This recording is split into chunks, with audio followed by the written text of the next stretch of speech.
ရိုက်ကွင်းမှာရွှေမိုးကြောက်တရားရသွားတဲ့အောင်စဘူးရှူတင်ရိုက်ကွင်းမှာရွှေမိုးကြောက်တရားရသွားတဲ့အောင်စဘူးရှူတင်ရိုက်ကွင်းမှာကောင်းကိုအရိုက်ခံလိုက်ရတာကတော့အောင်စဘူးပါမင်းသားအောင်စဘူးကတော်တော်လေးကိုထိခိုက်တရားရသွားတာပါအောင်စဘူးရိုက်တာကတော့လူရှင်တော်ရွှေမိုးဖြစ်ပါတယ်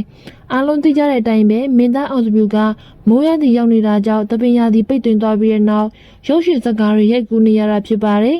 ဒီလိုမျိုးအောင်စဘူးတယောက်ရုပ်ရှင်ရိုက်ကူးနေရတဲ့ချိန်သူတယောက်ဒီရိုက်ကူးတာမဟုတ်ပါဘူးသူရဲ့ဆက်ဖွဲ့ကလူရှင်တော်တွေမင်းသမီးတွေကိုပါခေါ်ရိုက်ကူးနေတာပါ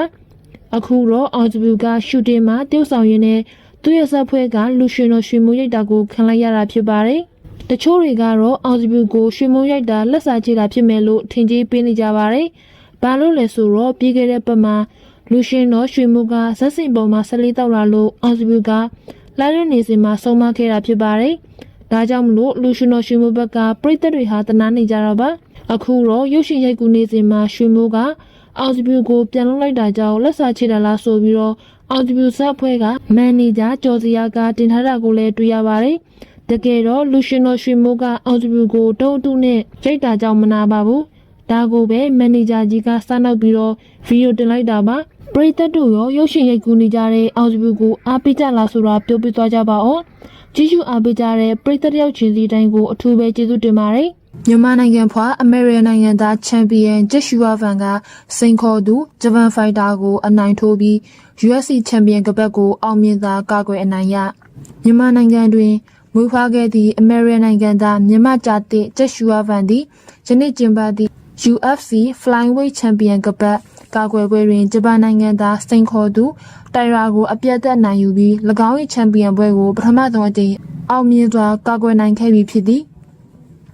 ယနေ့ပြုလုပ်သည့်ပွဲစဉ်သည် UFC သမိုင်းတစ်လျှောက်ပထမဆုံးအကြိမ်ဖြစ်အာရှသားဖိုက်တာ2ဦးချန်ပီယံကပတ်အတွက်ရှင်ပြိုင်ရသည့်သမိုင်းပွဲစဉ်တစ်ခုဖြစ်ပါတယ်။စိန်ခေါ်သူတိုင်ရာသည်နိုင်ငံပွဲအများစုစံချိန်ဖြင့်ဘန်၏ချန်ပီယံကပတ်ကိုလာရောက်ဆင်ယူခဲ့ခြင်းဖြစ်တော်လဲချန်ပီယံဂျက်ရှူဝါဗန်၏ပြင်းထန်သောလက်သီးချက်များနှင့်နီးစနစ်ကျသောတိုက်ကွက်များကိုမရှင်နိုင်ဘဲအရှုံးပေးခဲ့ရပါတယ်။ဂျက်ရှူဝါဗန်နှင့်တိုင်ရာတို့၏ချန်ပီယံလုပွဲမှာအလွန်အကျိတ်အနယ်ရှိခဲ့ပြီးပွဲချိန်5ကြီးမြောက်3မိနစ်28စက္ကန့်ရောက်တွင်ဘန်ကပြိုင်ဘက်ဂျပန်ဖိုက်တာကိုအလဲထိုးဖြစ်အပြတ်အသတ်အနိုင်ယူခဲ့ခြင်းဖြစ်ပါတယ်။ဂျက်ရှူဝါဗန်သည်ပြီးခဲ့သည့်2025ခုနှစ်ဒီဇင်ဘာလအတွင်းကကပထိပ်သည့်ပန်ဒရိုဂျာကိုအနိုင်ယူကချန်ပီယံဖြစ်လာခဲ့သူဖြစ်တယ်။ယခုပထမဆုံးကြိမ်ကပတ်ကာဝယ်ပွဲတွင်အနိုင်ရရှိခဲ့ခြင်းကြောင့်ဘန်သည် Flyweight ဝိတ်တန်းတွင်ကပတ်အဆင့်အားကောင်းဆုံးချန်ပီယံဖြစ်ကြောင်းထပ်မံသက်သေပြလိုက်ခြင်းလည်းဖြစ်ပါတယ်။ main ကလေးတွေဆိုတာတကယ်ချစ်ရတဲ့သူနဲ့တွေ့ရင်အလိုလိုနေရင်ချွေးတက်သွားကြတာသဘာဝပါပဲလို့